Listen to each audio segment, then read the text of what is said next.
Hello বন্ধুরা, এটা আমার মুম্বাইয়ের দ্বিতীয় দিনের ভিডিও। সকাল সকাল উঠে রান্নাঘরে গেলাম। আমার একটা বন্ধু রান্না করছে, এক একদিন এক একজনের রান্না।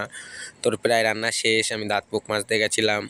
তো রান্না করার সঙ্গে সঙ্গে এই দাদা এসে বুঝিয়ে দিচ্ছে, এইভাবে না এইভাবে করবি। আমাদের ম্যানেজার দা, আমরা এখানে কাজে এসেছি মুম্বাইতে। তা যতটা পারি ততটা ভিডিও করার চেষ্টা করছি। তা ভাবছি এখন চা খেতে যাব, আর বাইরের ওয়েদারটাও খুব সুন্দর। সকাল সকাল চা না খেলে বেশ ভালো লাগে না। এটা একটা গ্যারেজ, আমি এখন যাচ্ছি চা খেতে। দুধ চা, এখানকার চাটা অসাধারণ টেস্ট, ঘন দুধের চা, পুরো আমাদের লোকালের মতন না, অনেকটাই সুন্দর চা এখানকার। তো 10 টাকা করে নেয়, আমাদের ওখানে লোকালের চা 5 টাকা।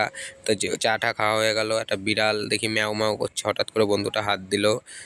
তা ঘরের রুমে চলে আসলাম, এসে দেখি 10টা বাজে। তখন খেতে যাব, কালকে রাত্রিরের পান্তা ভাত রেখেছিলাম, তখন ভাতগুলো খাবো। তা 3জন মিলে আমরা ভাত খাচ্ছি এখন, খাওয়া দাওয়া হয়ে যাচ্ছে। তো হয়ে গেল, প্রায় শেষ। তো টাটা, দেখা হচ্ছে নেক্সট ভিডিওতে। Good night.